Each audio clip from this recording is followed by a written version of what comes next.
tentang statistik non parametrik ya. Di sini ada beberapa yang akan kita bahas. Ada Wilcoxon, Kruskal-Wallis, dan regresi logistik.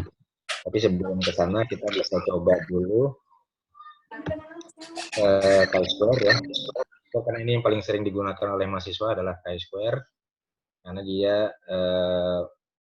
melihat perbedaan proporsi antara dua atau lebih kelompok.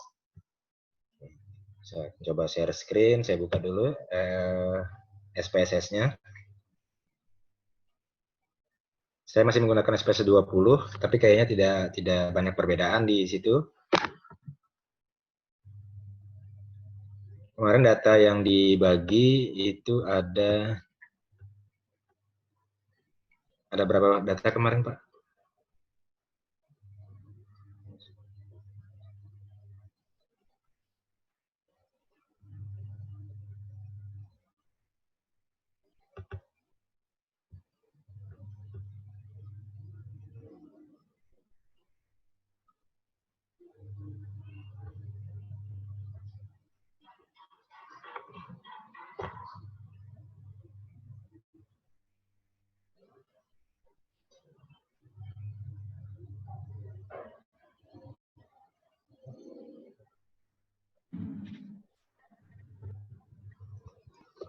Ada 6 file kayaknya. File.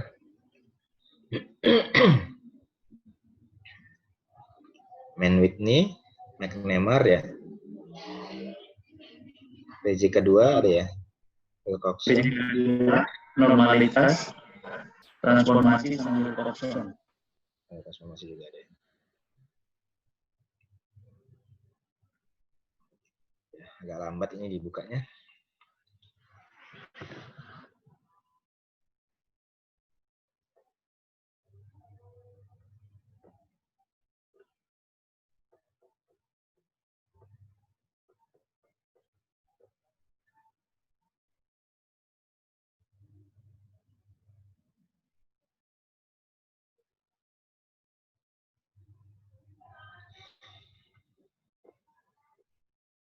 Jadi kalau di chi-square ini dia adalah dua kelompok atau lebih yang independen, artinya tidak saling berpasangan. Tidak saling berpasangan.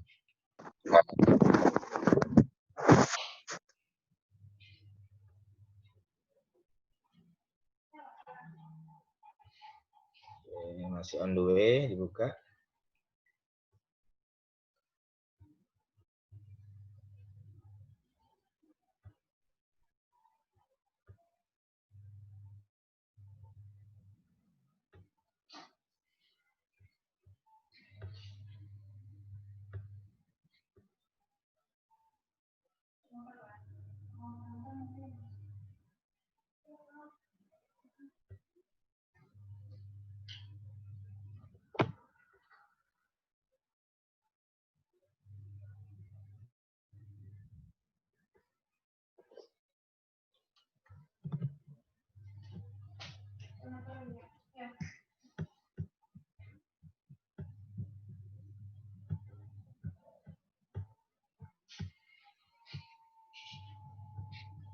Ini ada dua kategori. Sorry, volume aku sorry. Ini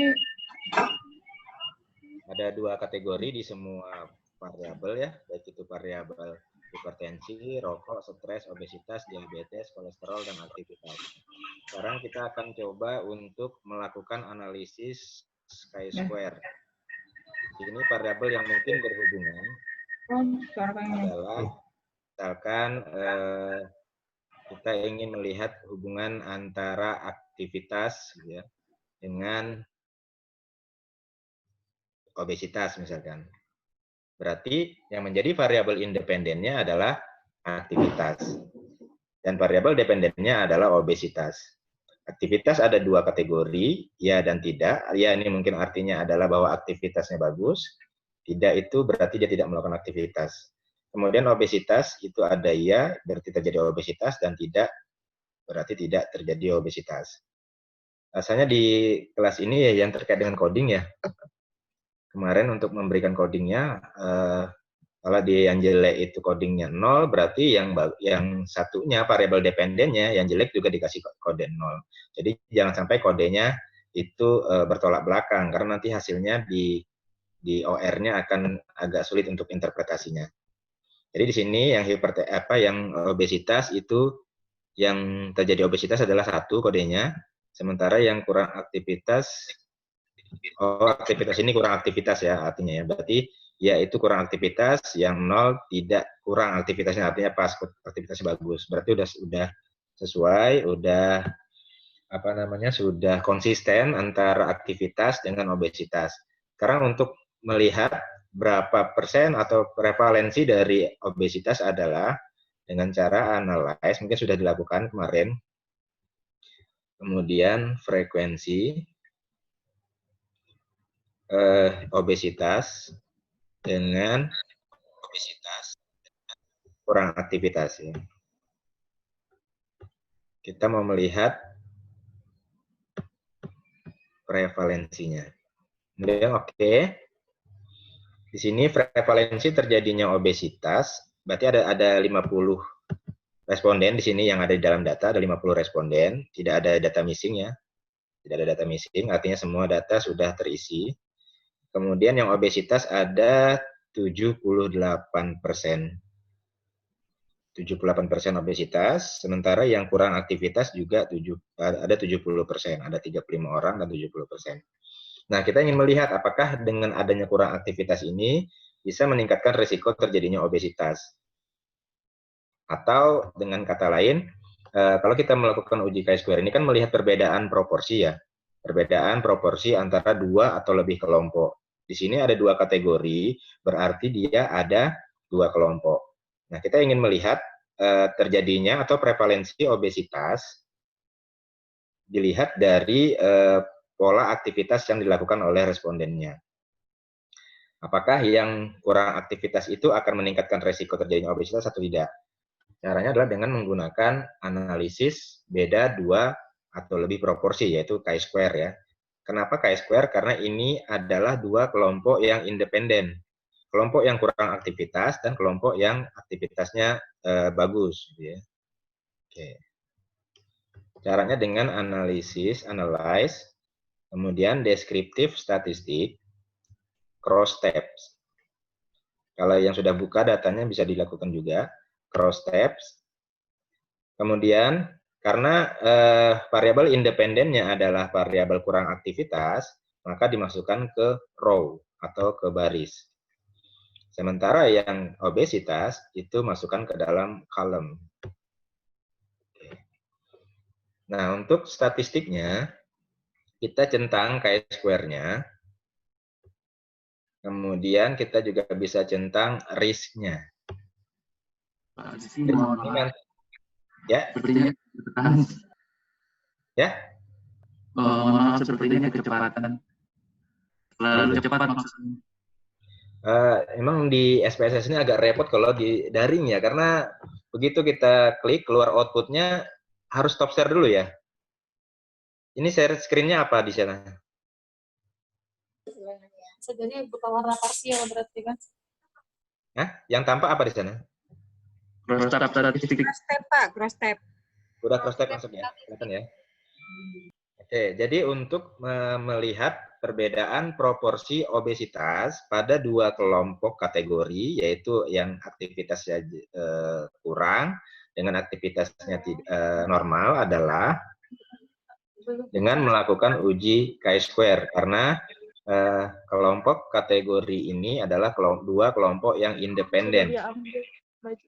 Kelompok independen, jadi bukan kelompok yang berpasangan, sehingga bisa digunakan chi-square. Sudah tidak ada baju yang bakal laundry ya. Oke, kita ulang. Jadi analyze, klik analyze, deskriptif statistik, pilih yang cross steps. Cross step, kemudian variabel independen dimasukkan ke dalam row, variabel dependen dimasukkan ke dalam kolom. Karena kita ingin melihat perbedaan proporsi obesitas pada 2 kelompok aktivitas, maka menjadi variabel independennya adalah yang kurang aktivitas. Kalau bisa dijadikan judul misalkan hubungan antara aktivitas atau pola aktivitas dengan kejadian obesitas misalkan gitu ya. Jadi variabel independennya adalah aktivitas, variabel dependennya adalah obesitas. Nah, variabel independen dimasukkan ke dalam rows, variabel dependennya adalah obesitas, masukkan ke dalam kolom. Selanjutnya di samping kanan ada klik statistik, centang chi-square-nya, kemudian centang juga risk-nya di sini. Risk ini nanti untuk menampilkan odds rasionya atau resikonya berapa sih kalau orang kurang aktivitas itu kemungkinan terjadinya obesitas berapa kali lebih besar gitu ya risikonya. Oke, continue.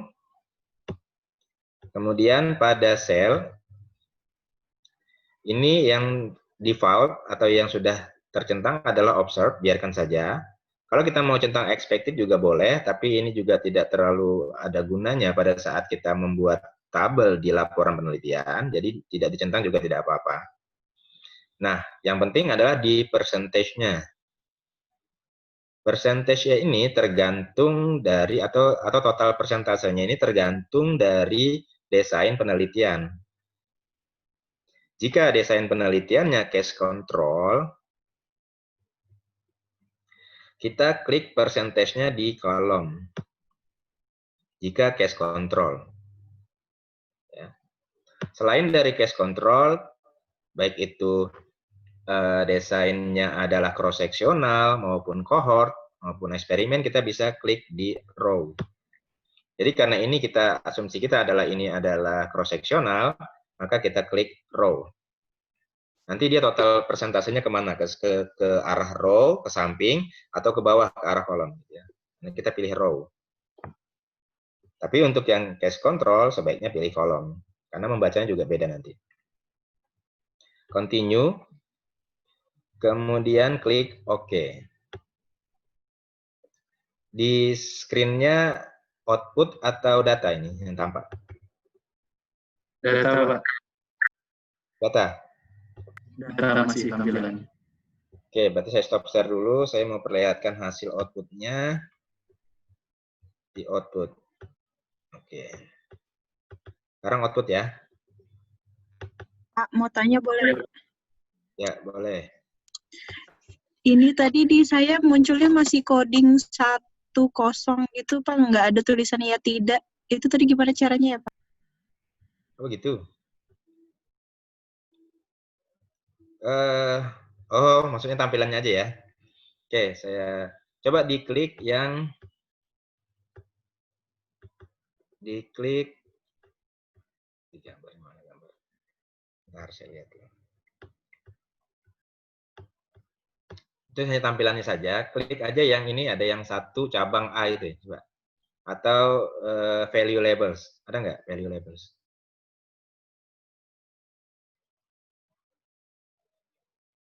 Coba saya stop. Oh iya, sudah Pak. Sudah Pak. Ya. Itu untuk merubah apakah mau tampilan coding atau tampilan label gitu ya. Kalau diklik lagi dia akan kembali ke coding.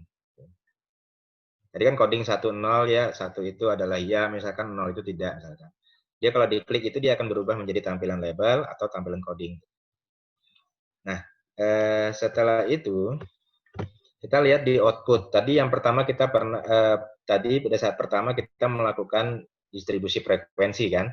Kita ingin melihat berapa persen sih yang terjadinya obesitas gitu ya. Ternyata di sini hasilnya yang obesitas itu ada 78% atau 39 orang.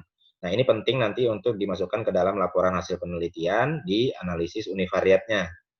Ya, analisis univariat ini dimasukkan. Yang kurang aktivitas ternyata ada 35 orang yang kurang aktivitas atau 70%. Ini data bukan data beneran ya, data buatan ini. Jadi jangan kaget kalau obesitasnya 78%. Kemudian pada saat kita lakukan cross tab atau uji chi-square-nya dengan menggunakan cross tab, kita lihat di sini ada tabel silang. Masih ingat kemarin tabel silang ini berapa kali berapa? Ini hasilnya. Bisa kelihatan ya.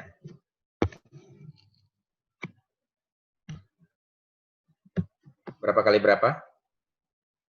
2 kali 2, Pak. 2 kali 2. 2 kali 2, karena ada 2 kategori atau 2 kelompok pada variabel independennya dan 2 kelompok pada variabel dependennya. Variabel independennya kan kurang aktivitas. Variabel dependennya obesitas. Ada 2 kategori juga. Tidak dan iya, tidak dan iya. Oke. Kemudian kita di sini bisa interpretasikan bahwa ternyata pada orang yang kurang aktivitas ada 26 orang, pada responden yang kurang aktivitas ternyata ada 26 orang yang mengalami obesitas atau sebesar 74,3%. Ya. Jadi yang kurang aktivitas itu yang mengalami obesitas ada 26 orang atau 74,3%. Sementara yang aktivitasnya bagus, itu masih juga ada yang mengalami obesitas, yaitu 13 orang atau 86,7%. Secara persentase memang lebih besar yang kurang yang aktivitasnya bagus tapi tetap obesitas gitu ya. Tapi kita lihat apakah dari data ini, dari tabel ini, apakah ada nggak perbedaan antara orang yang aktivitasnya bagus dengan yang tidak terhadap kejadian obesitas. Ini kan data cross tab-nya aja kita lihat di sini sepertinya ada nggak gitu ya. Karena yang kurang aktivitas itu 74,3% mengalami obesitas. Sementara yang aktivitasnya bagus itu 13 orang yang mengalami obesitas atau 86,7%. Nah, ternyata setelah kita lihat di uji chi-square-nya, nah di sini, kemarin masih ingat syarat untuk uji chi-square ya. Jika kita ketemu tabel seperti ini, tabel hasil seperti ini, gimana kira-kira cara membacanya? Kita harus melihat syaratnya dulu kan? Di sini ada di keterangan di bawahnya bahwa one cells or 25% have expected count less than 5. Berarti ada 25% sel yang memiliki nilai expected kurang dari 5. Pertanyaannya, apakah itu memenuhi syarat atau tidak untuk dilakukan uji chi-square? Tidak, Pak ya. Tidak. Tidak. Maksimalnya adalah 20%. Ya, 20% maksimalnya. Berarti ini tidak memenuhi syarat untuk dilakukan uji chi-square. Berarti uji apa yang kita lakukan? Kalau tidak memenuhi syarat. Karena ini udah tabel 2 kali 2. Kalau tabel yang lebih dari 2 kali 2, kita bisa gabungin tabel yang 2 kali 3 atau 3 kali 2 tadi bisa jadi 2 kali 2 gitu ya. Tapi ini tabelnya udah 2 kali 2, udah mentok, nggak bisa lagi dikecilkan lagi. Nggak mungkin 2 kali 1 kan tabelnya. Maka kita lakukan uji Fisher exact test. Caranya ya kita ambil yang Fisher exact test di sini nilainya. Karena ini tadi hipotesis awalnya adalah bahwa tidak ada atau terdapat perbedaan proporsi obesitas antara kelompok yang aktivitasnya baik dan kelompok yang kurang aktivitas. Berarti hipotesisnya itu one side atau two side. Sudah belajar hipotesis kan? Ada hipotesis nol dan hipotesis alternatif ya. Kalau hipotesis nol udah jelas tidak ada perbedaan kejadian obesitas antara kelompok yang aktivitasnya kurang dan kelompok yang aktivitasnya bagus gitu ya. Itu adalah hipotesis nol. Dia menunjukkan tidak ada perbedaan atau tidak ada hubungan atau tidak ada pengaruh. Nah, yang kita lihat di one side two side itu adalah hipotesis alternatif. Kalau hipotesis alternatif kita yang pertama kita tulis adalah bahwa terdapat perbedaan kejadian obesitas pada kelompok yang aktivitasnya kurang dan aktivitasnya baik, maka itu disebut dengan hipotesis two side atau dua sisi atau dua arah. Atau kalau dulu namanya hipotesis one tail two tail gitu ya kalau masih ingat. Nah, itu adalah two tail atau two side. Sementara kalau dia hipotesis alternatifnya adalah bahwa kalau orang aktivitasnya kurang, maka akan meningkatkan resiko terjadinya obesitas. Itu adalah hipotesis one tail atau one side atau satu arah, satu sisi gitu ya. Kalau itu yang kita gunakan, maka kita ambil yang one side ini. Tapi kalau kita hanya melihat apakah ada perbedaan atau tidak, maka di two side. Kalau perbedaannya udah berarah, itu one side. Artinya arahnya bahwa yang kurang aktivitas akan meningkat resiko obesitasnya. Itu adalah one side. Tapi kalau kita hanya melihat bahwa terdapat perbedaan antara orang yang kurang aktivitas dengan yang aktivitasnya baik terhadap obesitas, maka itu adalah two side. Bisa ditangkap ya. Berarti tergantung dari hipotesis kita awal. Nah, kalau hipotesis kita tidak terdapat perbedaan atau ada perbedaan antara kurang aktivitas dengan kejadian obesitas, maka kita yang two side, yaitu 0,468. Ya, jadi ini adalah nilai P semua ya. Ini nilai P, nilai P, nilai P, nilai P, nilai P, nilai P, atau P value. Berarti dengan alfa 0,05 atau 5%, apakah angka Fisher exact test yang 0,468 ini kurang dari atau lebih dari alfa? Kurang dari alfa. 0,468 dengan 0,05 besaran mana? Lebih apa ya? Lebih dari. Lebih dari. Lebih dari. Ya. Berarti p-value lebih dari alfa. Kesimpulannya, apa yang bisa ditarik? H0 HO diterima. atau gagal ditolak ya. H0 diterima atau gagal ditolak. Artinya apa? Memang. Nggak tahu bubuhannya ngoperin enggak? Itu loh ada di tulisannya kan kita tadi malam.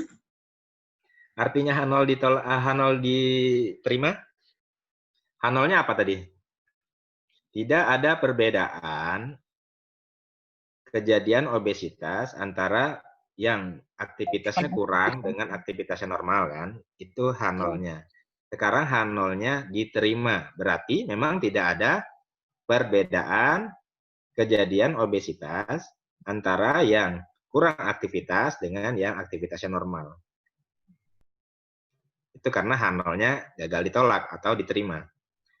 Kalau hasil penelitian seperti ini, apakah penelitinya stres atau tidak? Ya, karena ternyata tidak ada perbedaan, toh. Capek kita neliti, ngumpulin data, kok ujung-ujungnya datanya begini, nggak ada perbedaan gitu ya. Ada beberapa yang stres, tapi sebenarnya tidak perlu stres, karena memang hasilnya seperti itu. Jadi asal jangan diubah datanya. Ya. Kalau datanya diubah, hasilnya ternyata lebih signifikan jadinya hasilnya, wah, nanti begitu dipublish di jurnal, orang-orang baca, akhirnya dia melakukan seperti itu gitu ya. Akhirnya yang tadinya tidak ada perbedaan, kok jadi ada perbedaan gitu.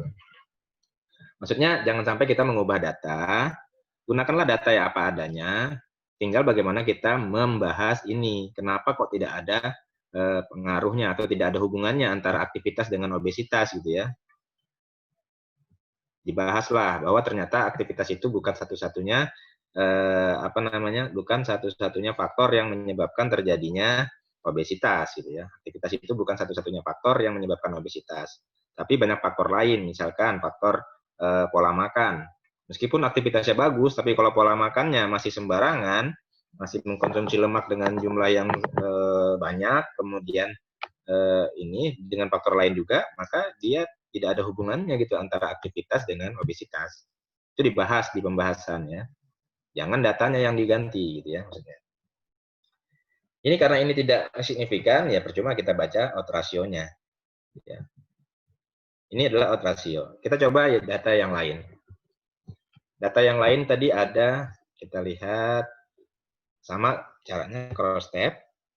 Kemudian ini kita kembalikan. Misalkan apa yang menyebabkan terjadinya obesitas? Kolesterol, coba ya. Kolesterol kita masukkan. Aktivitasnya keluarkan dulu.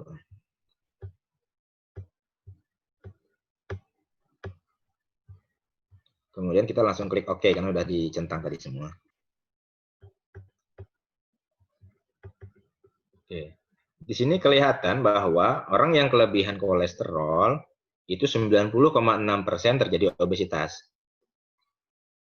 Sementara orang yang kolesterolnya tidak berlebih, itu masih ada 55,6% yang terjadi obesitas. Nah, apakah perbedaan ini, angka ini, bermakna secara statistik atau tidak? Cara ngeceknya adalah dengan melakukan uji chi-square. Kita lihat hasil uji chi-square-nya.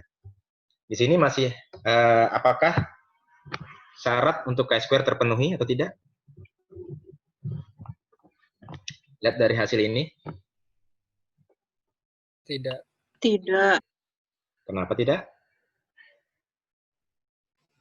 Karena? Karena ada satu sel yang itu Oke. Ada satu sel yang kurang dari 5. 25% sel ya yang memiliki nilai expected kurang dari 5. Maka yang kita ambil adalah nilai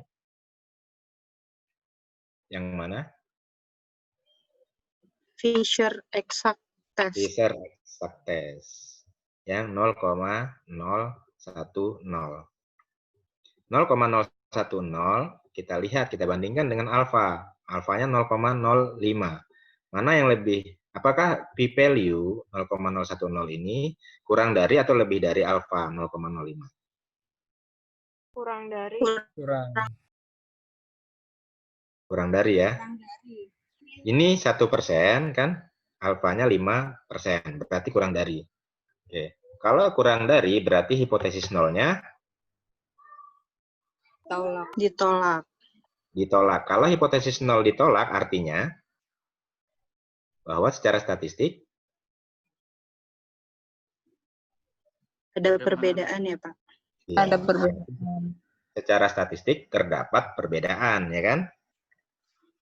Logika aja, logika. Ini kan kita kan mau menolak atau menerima H0 kan? Nah, H0-nya yang harus kita pahami. Sekarang hipotesis nolnya kita pahami bahwa hipotesis nol itu adalah bunyinya tidak ada perbedaan atau tidak ada hubungan atau tidak ada pengaruh gitu ya, tergantung dari judulnya Bapak dan Ibu sekalian. Nah, sekarang hipotesis nolnya ditolak. Berarti yang tadinya kita menduga tidak ada perbedaan, karena hipotesis nolnya menduga seperti itu, sekarang ditolak. Berarti kebalikannya, yaitu ada perbedaan. Ada perbedaan kejadian obesitas atau proporsi obesitas pada kelompok yang kelebihan kolesterol dan yang kolesterolnya tidak berlebihan. Ya. Nanti bahasanya silakan diramu yang enak dibaca pada saat laporan penelitian. Tapi intinya seperti itu, karena ini adalah melihat perbedaan dua kelompok atau lebih gitu ya, perbedaan proporsi. Nah, kalau begini berarti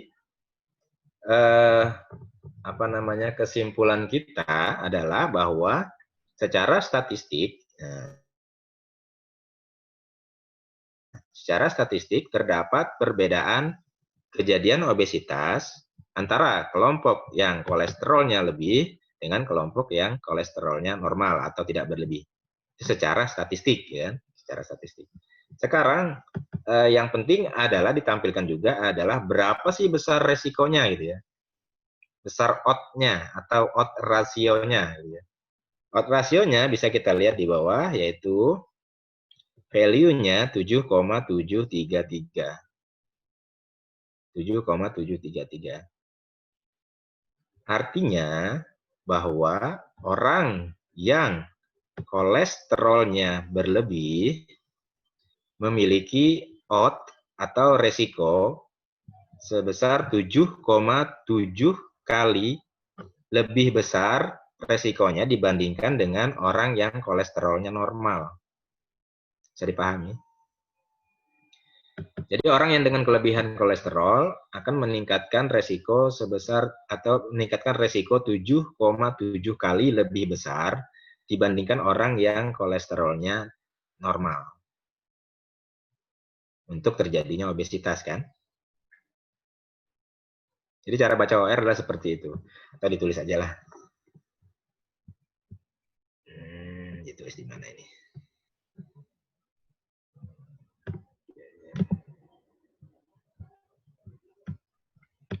Tulis di PowerPoint-nya aja ya.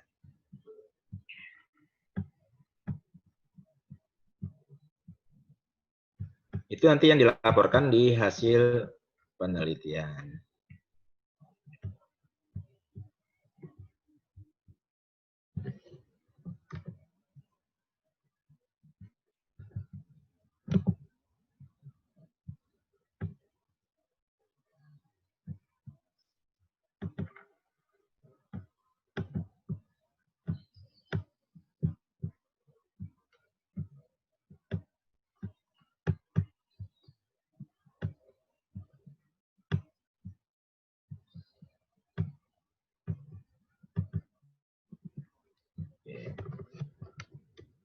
interpretasi OR. Kalau kita lihat OR-nya, kok ini?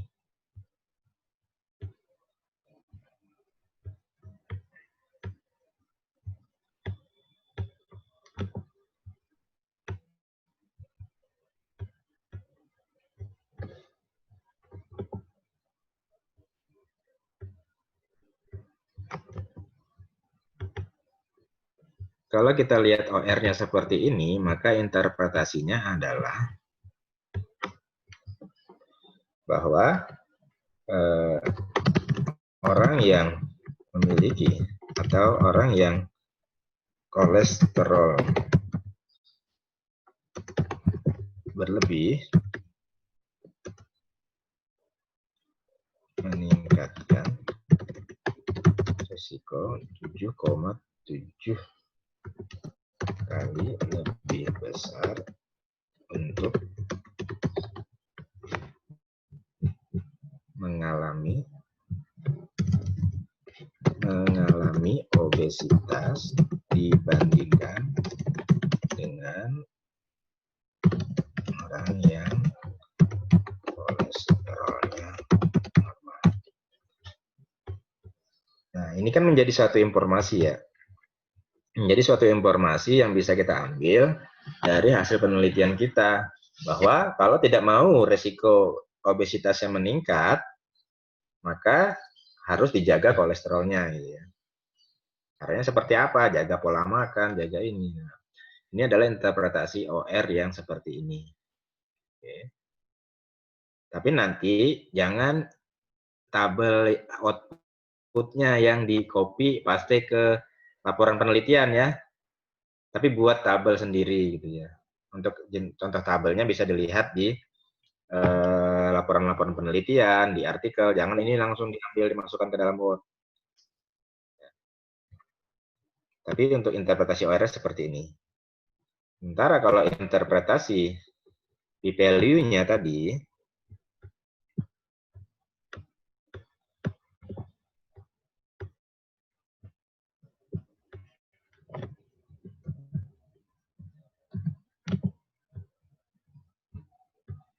interpretasi p-value-nya adalah hasil uji statistik.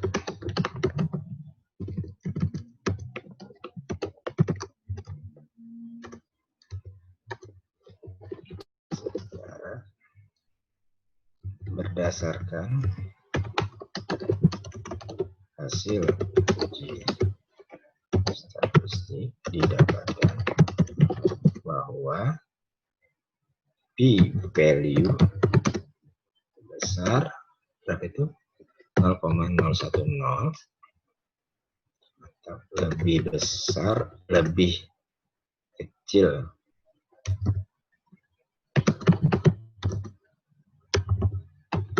daripada nilai alfa.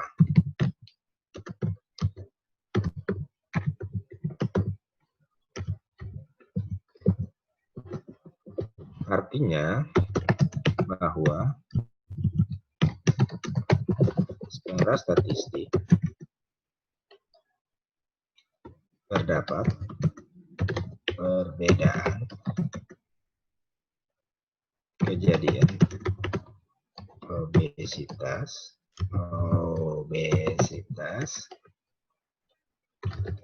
antara kelompok kolesterol lebih dengan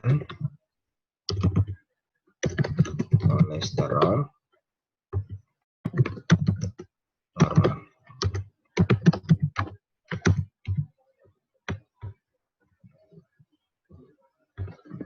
Artinya H0 ditolak. Dan demikian.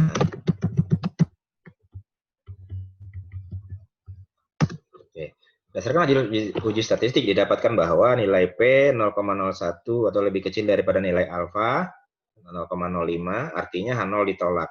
Dengan demikian secara statistik terdapat perbedaan kejadian obesitas antara kelompok kolesterol lebih dengan kelompok kolesterol yang normal. Nah, dari sini terlihat bahwa ada perbedaan. Kan hasil uji statistik cuma menyampaikan ada perbedaan. Nah, berapa perbedaannya adalah dilihat dari nilai OR. Bahwa orang yang kolesterolnya lebih itu akan beresiko 7,7 kali lebih besar untuk mengalami obesitas dibandingkan dengan orang yang kolesterolnya normal. Jadi ini adalah satu kesatuan buat nanti hasil interpretasi dari tabel ini. Kurang lebih seperti itu untuk interpretasi chi-square. Bisa dipahami ya? Tidak, Ya? Apa? Jadi kita belum paham. Di mana belumnya di mana? Ayo. Menginterpretasikan loh bahasanya, kadang-kadang masih bingung loh. Oh, Bahasa interpretasi itu nah. kalau bingung nanti lihat di hasil penelitian orang lain bagaimana cara membuat kalimatnya gitu ya. Tapi kurang lebih seperti ini bahwa di sini kita lihat adalah p-value-nya pertama kan. Karena tadi dia tidak memenuhi syarat chi-square, p-value-nya adalah 0,01 kita menggunakan Fisher exact test. Kalau ini memenuhi syarat, maka kita gunakan yang persen chi-square 0,04. 0,004. Tapi karena ini ada satu sel yang memiliki nilai expected kurang dari 5 dan tidak memenuhi syarat chi-square, maka kita ambil Fisher exact test, yaitu 0,010. Bandingkan dengan nilai alfa 0,05 yang kita tentukan di awal 0,05. Nah, berdasarkan hasil uji statistik, kalimatnya seperti itu, didapatkan bahwa nilai P 0,01 atau lebih kecil daripada alfa 0,05. Artinya H0 ditolak. Apa arti H0 ditolak? Bahwa dengan demikian secara statistik terdapat perbedaan kejadian obesitas antara kelompok kolesterol lebih dengan kelompok kolesterol yang normal. Atau kalau bahasa hubungan sih bisa aja dibilang bahwa tidak terdapat hubungan atau bahwa terdapat hubungan antara kolesterol dengan kejadian obesitas. Seperti itu. Tapi karena chi-square ini kan membandingkan dua kelompok. Nah, nanti kan ada membandingkan dua kelompok nih. Apa yang dibandingkan? Yaitu kejadian obesitasnya. Ada kelompok mana saja? Kelompok kolesterol lebih dengan kelompok kolesterol normal. Ada nggak perbedaan? H0 ditolak, berarti ada perbedaan. Gitu. Untuk kalimatnya, ya kurang lebih seperti ini. Sekarang interpretasi OR. OR-nya didapatkan 7,733. Ini kan di awal tadi kita hanya melihat ada perbedaan gitu ya antara kelompok kolesterol lebih dan kelompok kolesterol normal. Perbedaannya berapa kan nggak nampak tuh. Nah, perbedaannya itu dilihat dari OR-nya. Ternyata perbedaannya adalah 7,733. Cara interpretasinya adalah bahwa orang yang memiliki kolesterol lebih itu beresiko 7,7 kali lebih besar. Jadi dia lebih besar resikonya sebesar berapa? 7,7 kali.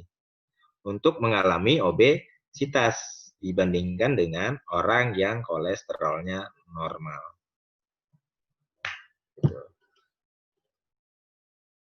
Itu interpretasinya seperti ini. Ini udah interpretasinya, Pak Muhtar ya.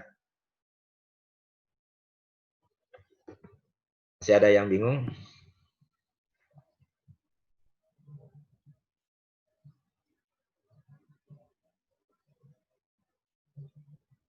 Ini yang diam bingung atau nggak tahu bingungnya di mana gitu? Tanya Pak, tanya boleh. Boleh. Karena ini sering dipakai OR chi-square ini ya. Jadi kita mendingan di sini aja lebih banyak. Oke. Yang tadi Pak, yang risk estimate itu, apa kita cuma membaca yang resikonya yang 7,7 itu aja, yang lain angka-angka lain itu kira-kira menunjukkan apa ya Pak? Oke, ini for cohort, berarti kan untuk yang metodenya cohort. Kita kan tidak menggunakan metode cohort ya. Kan kita menggunakan desain cross-seksional atau test control misalkan. Tapi bukan menggunakan cohort. Tapi kalau cohort yang dibaca yang bawah. Sementara ini adalah confidence intervalnya. Jadi 95% confidence interval. Ini tetap harus dimasukkan ke dalam tabel yang kita buat sendiri nanti tabelnya. Tapi untuk dibaca cukup yang ini saja dibaca. Atau kalau mau ditambahkan juga bisa seperti ini. Dalam kurung 95% confidence intervalnya adalah 1,71 sampai dengan 34,97. Seperti itu juga boleh. Jadi confidence interval ini bisa juga memperlihatkan bahwa dia signifikan atau tidak. Kalau dia melewati angka 1, berarti dia tidak signifikan. Karena ini dia tidak melewati angka 1 kan. Misalkan di sini 0,7 sampai 32 atau 34 misalkan. Maka itu melewati angka 1 kan. Dari 0,7 sampai ke 34 itu melewati angka 1. Sementara ini dari 1,7 dan di sebelah kanannya dari angka 1 sampai 34, berarti kan tidak melewati angka 1, berarti dia signifikan. Pasti nilai P-nya juga akan signifikan. Nah, ini confidence interval, ini adalah bahwa kita 95% yakin bahwa odds rasionya itu berada di rentang 1,7 sampai 34,5. Seperti itu. Ini penjelasan dari 95% confidence interval. Artinya 95% keyakinan kita bahwa resiko terjadinya obesitas pada orang dengan kelebihan kolesterol adalah sebesar 1,7 sampai dengan 34,974. Kalaupun ada ternyata datanya yang di bawah ini atau di atas ini, itu adalah 5%-nya saja. Paham enggak? Jadi keyakinan kita 95% berada dalam rentang ini. Itulah artinya dari 95% confidence interval. Nah, yang digunakan adalah nilai ini. Ya, bisa dipahami Bu ya. Nggak perlu kita semua angkanya kita interpretasikan. Itu tergantung dari kebutuhan. Sama juga dengan ini kan banyak juga angkanya nih. Kalau kita ngambil yang ini kenapa gitu.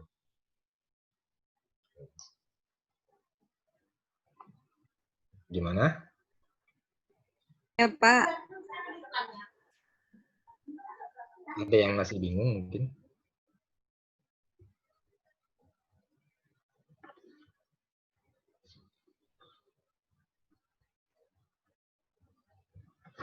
Oke, kalau masih bingung pegangan ya sama sebelah.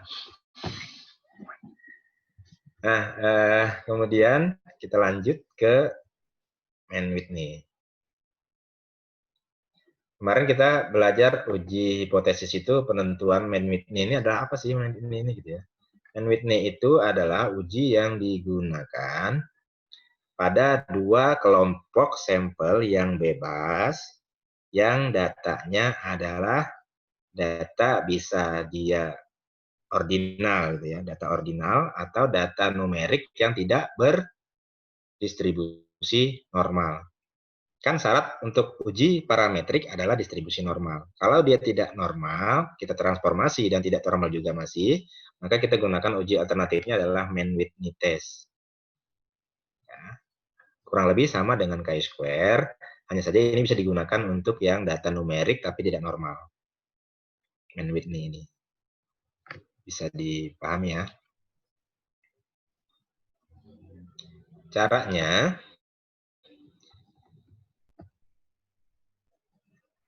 nah ini penjelasannya, silahkan dibaca aja nanti silahkan. Jadi dia boleh data ordinal, interval, atau rasio gitu ya. Nominal tidak digunakan Mann-Whitney, tapi ke chi-square. Ini saya bicara nominal, ordinal, interval, rasio, udah tahu ya perbedaannya ya. Oke, langsung. Skala interval atau rasio, jika asumsi normalitas tidak terpenuhi, ya, maka dilakukan asumsi atau dilakukan Mann-Whitney. Oke, ini langkah-langkahnya. Adakah data Mann-Whitney di sana? Mohon maaf, ini sekaligus dipraktekkan atau tidak ya di sana? Sekalian, Pak. Kalian praktek. Kalian.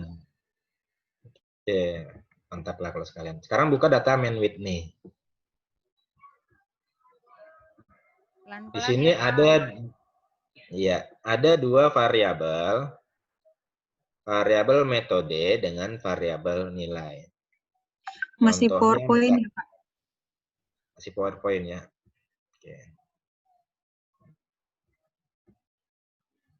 Kan di sana buka. Ini metode dengan nilai.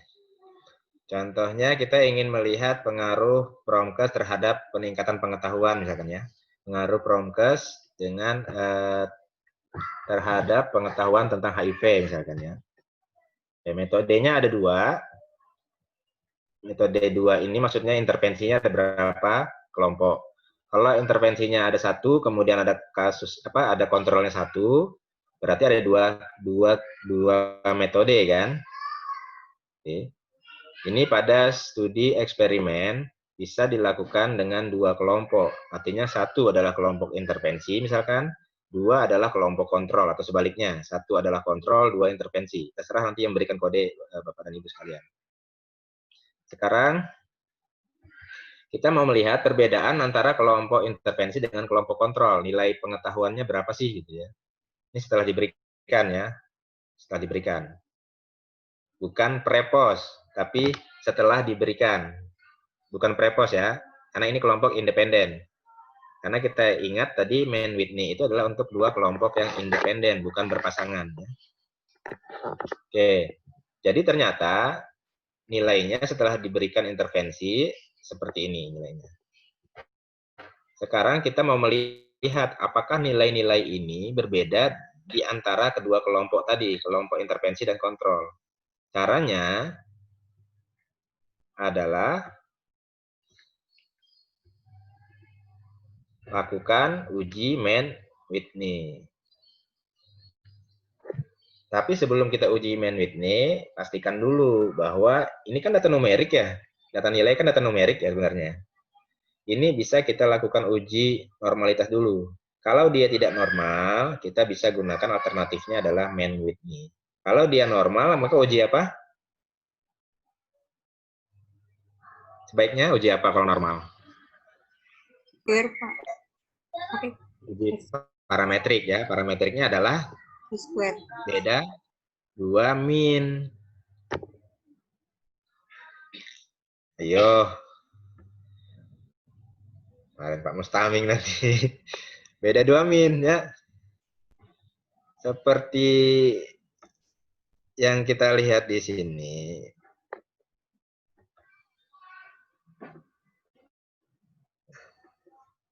Itu kan data numerik tadi awalnya kan.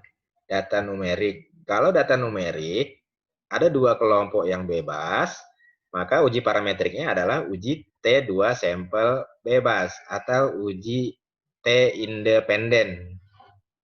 Mungkin bahasa itu lebih tahu. T independen gitu ya. T independen ini adalah uji parametrik. Sekarang kalau dia normal, tadi datanya distribusinya normal, maka kita gunakan uji T independen.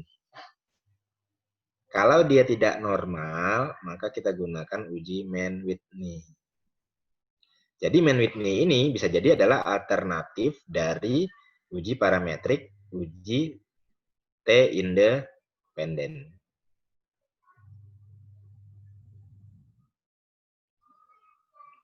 Mukanya menerawang semua ini, tak lihatin satu-satu kok menerawang. Kesehatan yaitu memakai masker. Makanya ini harus dipahami betul yang ini, gitu. Pemilihan ujinya. Pertanyaannya dia 2 kelompok atau lebih? Tadi 2 kelompok ya, metodenya 2 ya. Metodenya 2, kelompok 1 dan kelompok 2. Mau intervensi kontrol atau sebaliknya, atau 2 intervensi yang beda, silakan. Dia bebas atau berpasangan? Bebas. Bebas. Bebas, karena antara kelompok 1 dan kelompok 2, bukan pre dan post kan? Bebas. Oke. Datanya numerik ya tadi ya. Ya. Jadi seharusnya dilakukan adalah uji parametrik, yaitu uji T independen. Uji T independen. Harusnya ya uji T independen. Tapi ternyata setelah kita cek normalitasnya dia tidak normal. Maka kita lakukan alternatifnya yaitu Man Whitney. Man Whitney test. Pak Rizky, taunya tidak normal dari mana ya Pak? Ya, kita uji, kan kemarin sudah kita pelajari waktu parametrik toh. Sudah belum sih uji normalitas? Oh iya, iya Pak ya. Iya. Itu Kalau hasilnya, kalau misalnya dia tidak normal, kita lakukan alternatifnya yaitu uji man alternatif width-nya. ya Pak ya. Jadi milihnya seperti ini ya, ke arah samping sini milihnya. Jadi man width ini adalah uji alternatif untuk uji T independen jika syaratnya tidak terpenuhi. Tadi salah satunya adalah normalitas datanya tidak terpenuhi, maka kita gunakan man width ini. Sampai di sini dulu pemilihannya, bisa ya. Nah, langkahnya sih banyak aja di internet. Yang penting memilih ini dulu. Oke, berarti kita gunakan man width nih, karena setelah kita uji ternyata dia tidak normal. Anggap aja tidak normal ya, normal apa enggak. Sekarang kita kembali ke sini. Nah, setelah kita uji normalitasnya, ternyata dia tidak normal, atau mau dicoba normalitasnya sekalian? Iya Pak, kalian aja Pak. Kalian Pak. Ya, oke, sekalian. Ada berapa respondennya kita lihat? 50.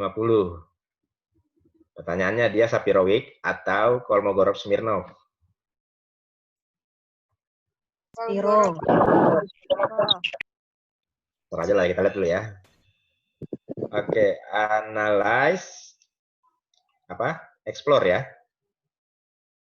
Masih ingat nggak? Atau udah dipraktekkan kemarin? Explore.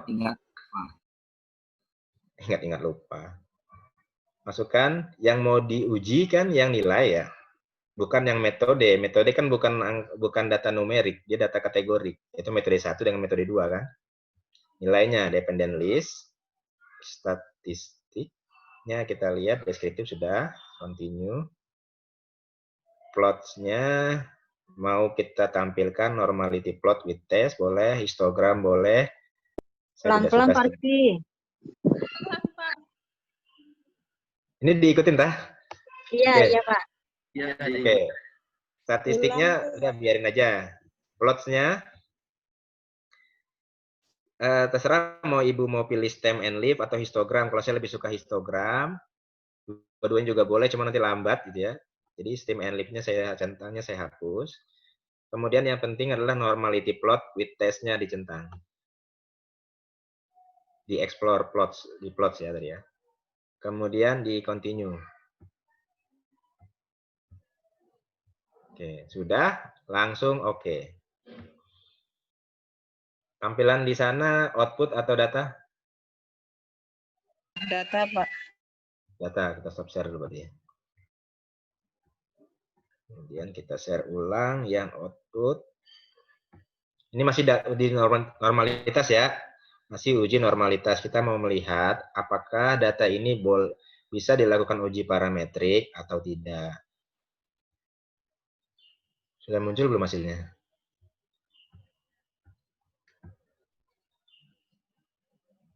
Nah, udah muncul ya.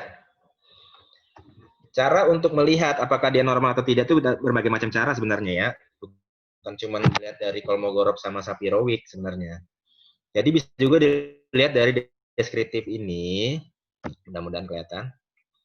Di deskriptif ini kita bandingkan antara nilai min dengan nilai mediannya. Kalau nilai min dan mediannya itu hampir sama atau bahkan sama, berarti dia normal. Ya, itu pertama. Bisa juga dilihat dari nilai skewness dan kurtosisnya. Ini ada rumusnya sendiri. Nanti saya akan bagikan ininya aja, PowerPoint-nya aja ya, untuk melihat kenormalan data. Nah, karena itu bisa juga dilihat dari grafik. Grafik ini kita juga bisa lihat apakah dia normal atau tidak. Kalau dia di antara garis ini berarti dia normal, karena ini masih ada yang jauh ya. Yang jauh berarti dia tidak normal kemungkinan. Karena ini sifatnya relatif subjektif, kalau dia jauh kayak gini sih enak aja melihatnya. Tapi kalau dia agak dekat, ternyata nggak normal, itu agak sulit. Subjektif jadi sifatnya. Makanya kita gunakan uji normalitas dengan statistik, yaitu uji Kolmogorov-Smirnov atau Sapirowicz. Nah, tadi 50 ya jumlah sampelnya, jadi boleh aja kita pilih salah satunya, yang mana.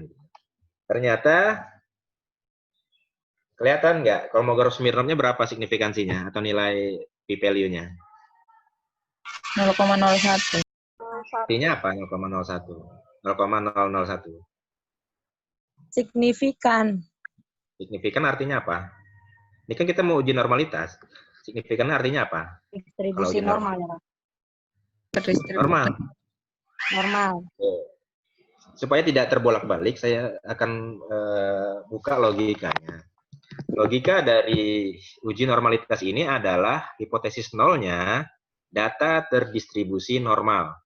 Ya, hipotesis nolnya untuk uji normalitas adalah data terdistribusi normal. Sekarang kita lihat nilai p-value-nya 0,001. Ini kurang dari atau lebih dari alfa. Alfa 0,05. Kurang.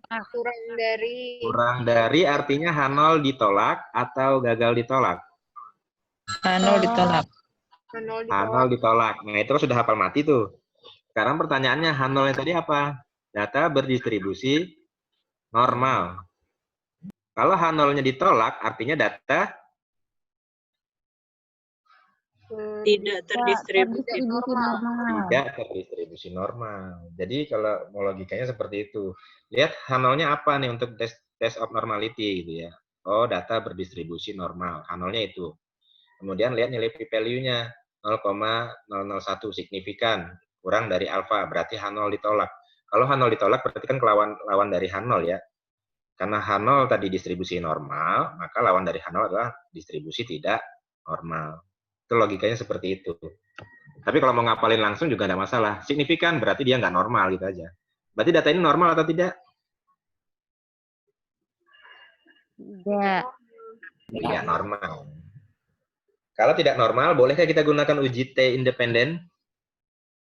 Tidak, Pak. Tidak. Berarti kita harus coba normalkan dengan transformasi data. Alternatif. Jadi sekalian Pak transformasi datanya, waduh. Iya. Oke. Kita langsung saja lah ya. Kita langsung ke alternatif saja karena kebanyakan dari dari transformasi data itu kebanyakan hasilnya tidak akan berubah jauh. Kita langsung ke alternatifnya yaitu berarti kita gunakan apa alternatif dari uji T independen? Whitney. Mann-Whitney. Oke, kita lakukan uji Mann-Whitney. Jadi gitu langkah-langkahnya ya. Mulai dari uji normalitas, kemudian transformasi data, tetap tidak normal, kita lakukan uji alternatifnya, yaitu uji Mann-Whitney.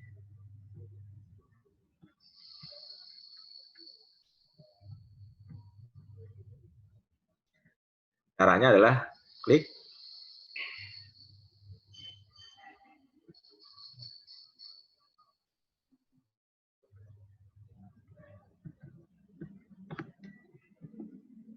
Tampilannya belum. oh iya, sebentar. Analyze. Caranya klik analyze. Tampilannya masih output tadi ya. Analyze, kemudian non-parametric test, legacy dialog, to independent sample. To independent sample. Ya. Jadi karena ini non-parametric, kita klik analyze non-parametric test, klik legacy dialog. Mann-Whitney ini adalah perbedaan dua kelompok. Kalau lebih dari dua kelompok berarti K-independen ya. Karena ini dua kelompok maka two independent samples. Masukkan metode ini ke grouping variabel. Jadi variabel kelompoknya dimasukkan ke dalam grouping variabel. Numeriknya atau ordinalnya masukkan ke dalam test variable list nilainya. Nah, ini muncul tanda tanya di sini, artinya ini belum di-define. Define-nya adalah tadi untuk metode kodenya 1 atau 2 atau 0 sama 1. Kode datanya. 1. 1 dan 2 ya. Berarti define group-nya adalah grup 1 adalah 1, grup 2-nya adalah 2. Kalau kodenya 01 maka 0 dan 1. Ya. continue. Kemudian optionnya bisa kita munculkan deskriptifnya. Ini main with me-nya kita centang, baru kita klik. Oke, bisa diikutin ya. Ini hasilnya. Nah, perbedaan antara uji T independen dengan uji main with me adalah bahwa uji T independen itu untuk melihat perbedaan rata-rata antar dua kelompok. Sementara main with me adalah melihat perbedaan median antar dua kelompok. Ya. Di sini deskriptif statistiknya bahwa nilainya itu rata-ratanya 32,96. Nilai terkecilnya 12, nilai terbesarnya adalah 92. Nilai pengetahuan tadi ya. Kemudian metode ini kita cek main with me-nya. Langsung kita lihat di asymptomatic signifikansi ya. To tell 0,013. Ini adalah nilai P-nya, p-value-nya 0,013. Ini signifikan atau tidak? 0,013.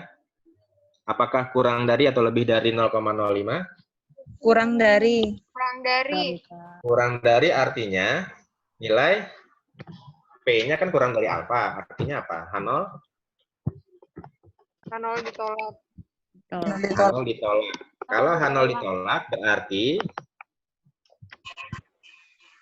H0-nya apa tadi? Belum ya, kita buat H0-nya ya. Hipotesis nolnya adalah tidak ada perbedaan tidak ada perbedaan pengetahuan antara kelompok yang diberikan intervensi dengan kelompok kontrol. Itu adalah H0-nya. H0-nya ditolak berarti terdapat perbedaan nilai pengetahuan antara kelompok intervensi dan kelompok kontrol. Bisa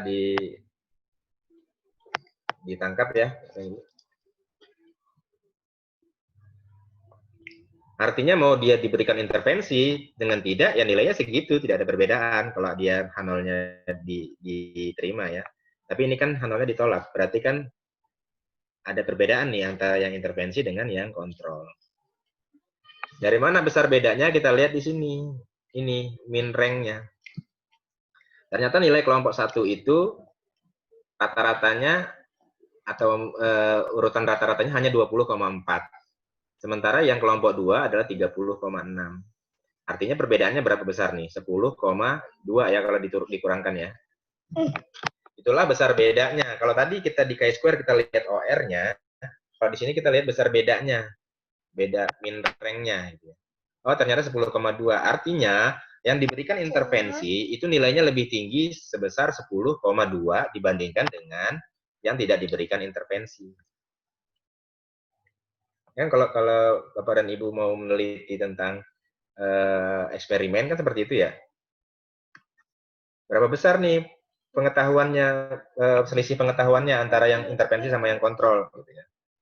Oh, ternyata selisihnya adalah 10,2, di mana yang diberikan intervensi nilainya lebih tinggi 10,2 poin dibandingkan dengan yang tidak diberikan intervensi. Senang nggak tuh? Langsung seperti itu ya. Apalagi p-value-nya ternyata signifikan 0,013. Berarti kan intervensi yang kita berikan itu bisa dibilang memiliki makna lah gitu ya, daripada kalau tidak ada perbedaan sama sekali antara yang intervensi dengan tidak diberikan intervensi. Tapi kembali bahwa kalaupun tidak signifikan, ya jangan diotak-atik datanya. Yang penting pembahasannya diperkuat. And Whitney bisa dipahami ya, mudah ya. Masih mudah ya. Baru 17.20 sudah. Bentar, Raya pakai ya. Sudah nih. Nanti sebentar, update selalu. Lihat. Hah? Mau lihat. Emang kamu mau ngajar? Itu ngajar. Emangnya Adek bisa ngajar? Bisa. Bisa ngajar apa? Saya. Ya, iya. Oke, ada pertanyaan? Main Whitney, chi-square? Pak. Ya. Tadi itu kan bedanya T independen sama main Whitney itu, kalau main Whitney dilihat perbedaan mediannya. Iya, ya bukan ya? Ya, terus? Terus ini tadi kalau dari tabelnya yang dilihat min rank-nya ya, Pak? Iya, makanya dia bukan min di sini, tapi min rank. Jadi itu semacam peringkat min gitu ya. Jadi ini bukan min yang sebenarnya ya, ini adalah min rank atau peringkat min sebenarnya. Jadi kita hanya bisa melihat di sini perbedaan ininya aja, perbedaan rank-nya aja antara kedua kelompok ini. Tapi bukan min-nya, ini bukan min-nya. Min sebenarnya kan ini 32,96.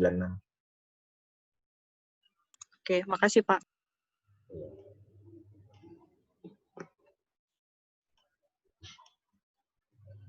Oke.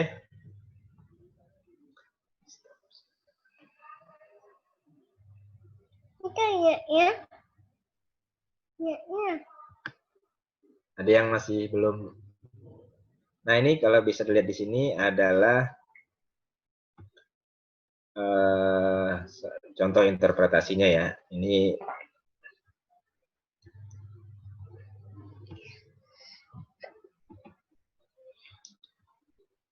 jadi rata-rata peringkat tiap kelompok min rank itu, yaitu pada kelompok ke-1 ratanya adalah 20,4, lebih rendah daripada rata peringkat kedua yaitu 30,60. Nah, sekarang 20 dengan 30 ini apakah berbeda secara statistik? Dibuktikan dengan nilai P-nya. Ternyata nilai P-nya adalah 0,013, kurang dari 0,05. Artinya bahwa terdapat perbedaan bermakna antara dua kelompok atau berarti H1 atau hipotesis alternatif diterima.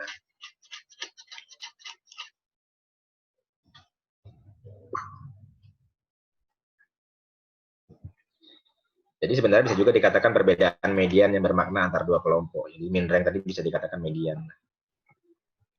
Itu beda sebenarnya. Oke, itu uji main Whitney. Jadi uji main Whitney itu sebenarnya alternatif untuk uji T independen. T independen. Kalau Wilcoxon alternatif untuk uji T pair atau T berpasangan ya. Jangan ganggu ya. Bentar lagi selesai. Wilcoxon, sekarang yang Wilcoxon. Tadi kalau kita kembali ke awal, kita melihat cara pemilihan uji bahwa Wilcoxon ini digunakan untuk dua kelompok yang berpasangan. Oke. Dua kelompok berpasangan. Boleh dia itu datanya kategorik, ordinal, maupun interval atau rasio yang tidak berdistribusi normal. Ya. Dan dia datanya berpasangan. Berpasangan artinya boleh pre dan post gitu ya. Boleh pos 1 dengan pos 2. Nah, ini adalah sebagai alternatif dari uji pair t-test atau uji T berpasangan.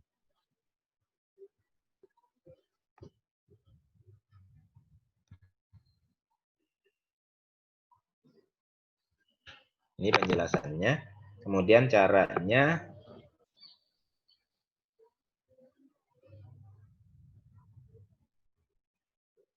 ini adalah langkah uji hipotesis ya. Yang pertama kita tentukan hipotesisnya, menentukan alfanya, kemudian melihat kriteria pengujiannya, hasilnya bagaimana, kemudian kita tarik kesimpulan. Caranya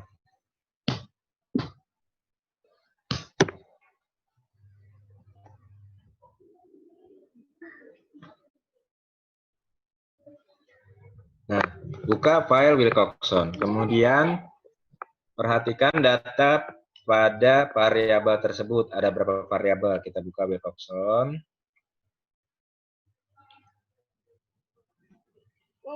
Kemarin ada datanya ya Wilcoxon ya? Ada. Ada. Berarti kalau mau dilihat silakan dibuka. Di situ ada nilai pretest, kemudian ada nilai post-test. sampelnya ada 15 orang. Misalkan kita ingin melihat efektivitas dari jeruk purut misalkan terhadap penyembuhan luka misalkan ya. Berarti ada 15 orang yang diberikan jeruk purut, kemudian pre-testnya kita uji, kemudian post-testnya kita uji. Kalau di sini sepertinya ini nilai pengetahuan ya. Berarti sama dengan yang tadi, intervensinya adalah pengetahuan atau promosi kesehatan, kemudian variabel dependennya adalah pengetahuan pre-test dan post-test. Oke, kita buka. Karena di sini sudah saya lakukan difference-nya, bisa dilihat difference-nya ya. Ini kan di data itu sudah ada difference-nya ya. Data difference sudah ada ya diff-nya ya. Ini sudah ada diff. Tadinya awalnya ini nggak ada. Tadinya awalnya nggak ada. Ini adalah hasil dari pengurangan, baik itu pretest dikurang post-test atau sebaliknya ya. Terserah. Nah, ini adalah pengurangan antara pretest dengan post-test. Didapatkan data difference-nya. Ya. Kenapa ini bisa dicari data difference-nya adalah ada beberapa yang menyebutkan bahwa untuk menguji normalitasnya boleh dengan difference-nya ini saja yang diuji normalitasnya. Kalau dia normal, maka kita gunakan uji T berpasangan.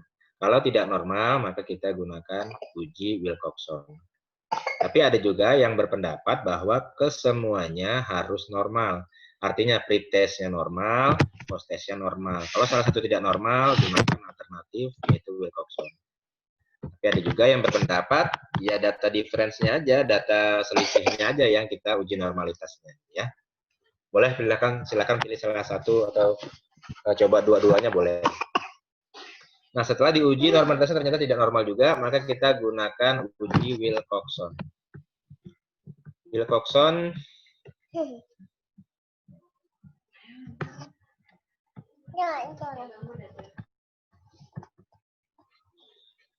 caranya adalah analyze,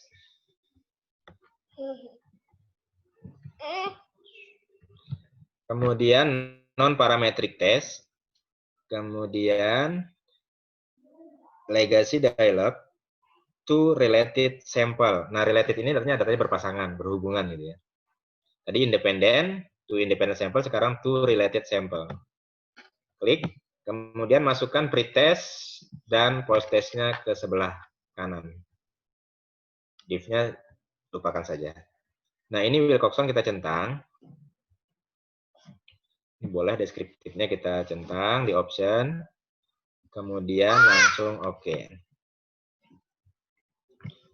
Di sini berapa rata-rata nilai untuk pretest adalah 53,67. Post-testnya 60,67. Berarti ada selisih, ada kenaikan nilai sebelum dan setelah diberikan intervensi. Seperti itu kira-kira ya. Jadi dari 15 sampel, min pretestnya adalah 53,6 atau 53,7. Post-testnya minnya 60. Ya? Belum muncul, Pak. Masih data view, Pak. Ya. Oke. Itu. Ini tadi muncul setelah kita lakukan running. Ada 15 orang sampelnya, di mana pretestnya itu nilainya 53,7 rata-ratanya. Nilai rata-rata post-testnya adalah 60,7. Pertanyaannya, apakah 53,7 dengan 60,7 ini berbeda secara statistik atau tidak? Gitu ya. Bisa beda, bisa tidak, tergantung dari hasil nilai uji statistiknya. Di sini dilihat di tabel berikutnya, di tabel ranks, bahwa yang negatif ranks ini artinya bahwa nilai post-testnya kurang dari nilai pretest. Artinya penurunan nilai gitu ya. Nilai post-testnya malah turun daripada nilai pretestnya. Itu disebut dengan negatif ranks. Positif ranks kebalikannya, bahwa nilai post-testnya lebih tinggi daripada nilai pretestnya. Atau post-test lebih besar daripada nilai pretest. Nah, yang ties ini adalah nilai pretest sama dengan nilai post test. Sekarang kalau kita lihat di sini, ini adalah jumlahnya. Ada satu orang yang memiliki nilai negatif range, artinya bahwa nilai post testnya malah turun daripada pretestnya. Sementara yang positif range ada 14 orang. Ya. Kemudian kita lihat di sini apakah ada perbedaan secara statistik. Ternyata nilai P-nya atau P value-nya adalah 0,006. 0,006 itu kurang dari atau lebih dari 0,05. Lebih dari, Pak. Lebih dari? Kurang. Kurang dari. Nolnya. 0,006 dengan 0,05. Berarti kan lebih kecil yang 0,006. Artinya P value kurang dari alfa. Jadi dapat ditarik kesimpulan bahwa A0 Tolak. ditolak. Atau diterima. A0 ditolak berarti terdapat perbedaan nilai sebelum dan setelah diberikan intervensi. Setelah diberikan perlakuan terdapat perbedaan nilai gitu ya, antara sebelum dan setelah diberikan perlakuan. Berapa besar perbedaannya? Yaitu sebesar selisih antara 60,7 dikurang 53,7, yaitu ada 7 poin. Selisihnya adalah 7 poin, selisih rata-ratanya. Jadi setelah kita berikan intervensi, ya terjadi peningkatan pengetahuan sebesar 7 poin. 7 angka, 7. Selisihnya 7 lah pokoknya antara min, pre, dan post ya. Artinya apa? Intervensi yang kita berikan bisa meningkatkan pengetahuan, ya kan? Pengetahuan dibandingkan dengan sebelum diberikan intervensi. Tapi lagi-lagi ini adalah membandingkan antara pre dan post, bukan membandingkan antara kelompok intervensi dengan kelompok kontrol. Kalau yang tadi Mann-Whitney bisa membandingkan antara kelompok intervensi dengan kontrol, tapi bukan pre dan post. Bisa dipahami. Berarti kalau Bapak dan Ibu melakukan penelitian pengaruh intervensi terhadap pengetahuan, misalkan ada kelompok intervensi dan kelompok kontrol, ada pre dan post, maka berapa kali uji berarti? Uji Mann-Whitney juga, uji Wilcoxon juga, gitu ya. Sehingga didapatkan hasilnya bahwa ada pengaruh intervensi yang kita berikan terhadap pengetahuan responden. Bisa dipahami?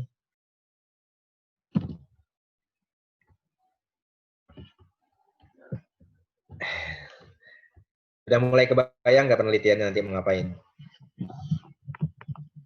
Udah ya. Ada yang mau eksperimen? Ada. Ya, Bu Asy, Mahmudah. Eksperimennya ada 2 kelompok atau 1 kelompok?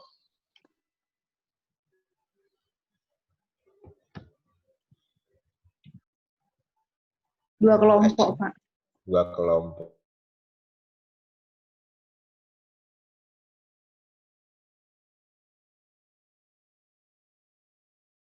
Ujinya ya 2 kali tadi ya. Tapi dengan catatan kalau datanya numerik, kita lakukan parametrik dulu. Kalau nggak mungkin parametrik, baru ke non-parametrik. Ya. Non-parametriknya alternatifnya adalah bisa Wilcoxon dan Mann-Whitney, dua-duanya ya. Karena membandingkan antara pre dan post, dan membandingkan juga antara kelompok intervensi dan kelompok kontrol. Kalau 2 kelompok, kalau 3 kelompok, berarti lain lagi ujinya. Ya, Bu Asy. Dan yang lain mungkin yang punya niat untuk melakukan eksperimen, silakan. Terima kasih, Pak.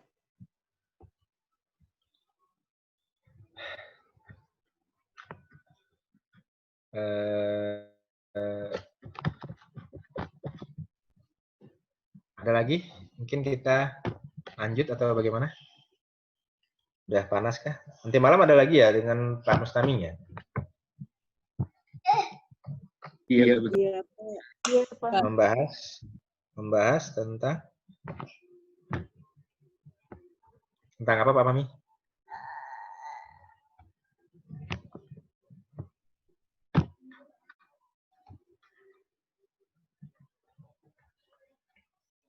Sebenarnya ada beberapa lagi ya, ada Wilcoxon, ada ini tadi sudah, ada McNamara. Nah, McNamara ini untuk yang datanya berpasangan dan dia nominal, jadi bukan ordinal atau interval atau rasio. Ya, ini data yang berpasangan atau berkaitan, McNamara. Caranya hampir sama juga tadi dengan lakukan non-parametric test ya untuk related. Tapi yang dicentang adalah yang McNamara. Sementara uji Kruskal-Wallis ini adalah melihat perbedaan dua atau lebih kelompok independen atau bebas. Jadi variabel independennya boleh dua atau lebih kelompoknya ya. Jadi kalau lebih dari dua kategori, sebaiknya gunakan uji Kruskal-Wallis. Nah, yang penting yang ini adalah pemilihannya ini yang harus diperhatikan. Untuk langkah-langkahnya banyak sekali bisa diambil dari YouTube atau mana saja, silahkan. Langkah-langkahnya banyak. Lihat ini lebih dari dua kelompok, dia kelompok bebas. Parametriknya adalah ANOVA one way ANOVA. Maka non-parametriknya kalau tidak memenuhi syarat adalah Kruskal-Wallis test. Kalau yang berhubungan repeated measure ANOVA, kalau tidak memenuhi syarat, maka gunakan ANOVA Friedman. Semua ada di slide ini, langkah-langkahnya bisa dicoba nanti. Karena waktu kita juga tidak memungkinkan, sudah lebih 5:30 ya.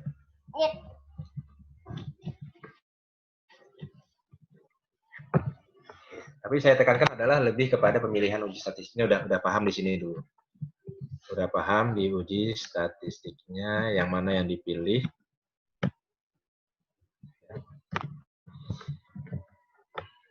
Baik, Bapak dan Ibu, sudah hampir jam 6. Ada lagi yang mau dibahas terkait dengan pemilihan uji statistik untuk non-parametrik?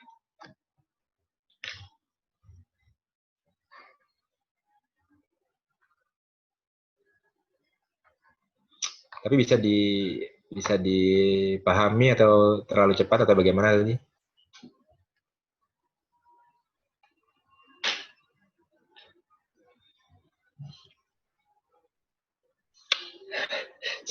Lihat orang.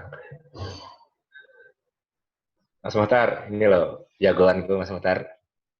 Baru 3 tahun lebih. Berapa? 3? Ini 3 sudah. Kan kemarin 1 yang sudah duluan ya. Yang cowok, ini diganti sama cowok lagi nih. Nih. Pertama berapa umur? 3 tahun lebih. Ini siapa? Siapa? Ini Om. Jangan dekat-dekat sama Om itu. Halo. Oke, kalau tidak ada lagi yang kita bahas. Saya nggak tahu nih ngerti apa enggak, soalnya mukanya masih abu-abu gitu ya, antara ngerti apa enggak gitu. Sedikit deh. Ya, alhamdulillah ya. Nanti kan dilihat lagi slide-nya bisa dicoba sendiri di rumah. Kemudian interpretasi. Yang penting tadi bisa milih mana uji yang bisa digunakan untuk data seperti ini gitu ya. Lihat dari datanya, skala datanya, lihat dari kelompoknya, berapa kelompok. Kemudian dilihat dari ya tadi ya, datanya itu numerik apa kategori, uji parametrik atau non parametrik seperti itu. Ya. Oke, silahkan nanti dipelajari lagi. Saya kalau tidak ada pertanyaan, saya undur diri. Ini mukanya bukan nggak ikhlas semua. Serius, kelihatan semua dari sini mukanya bukan nggak ikhlas semua.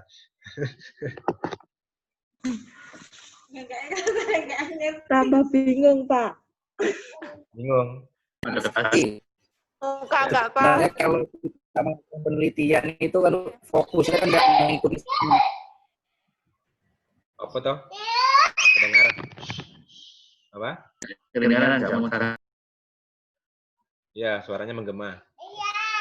Oke, mungkin nanti setelah dibaca jadi paham gitu ya. Mungkin sekarang kan masih awang-awang, nanti dibaca di slide itu bisa lebih paham maksudnya apa gitu ya. Oke, saya rasa cukup. Nggak tahu ada pertemuan lagi tidak dengan saya untuk statistik, tapi nanti kita akan ketemu lagi di SIK juga, Sistem Informasi Keperawatan, karena saya diminta jadi koordinator di sana untuk minggu depan ya berarti ya. Oke, mohon maaf jika selama perkuliahan ada kata-kata yang menyakiti hati. Saya mohon maaf. Saya akhiri. Billahi taufiq wal hidayah. Wassalamualaikum warahmatullahi wabarakatuh.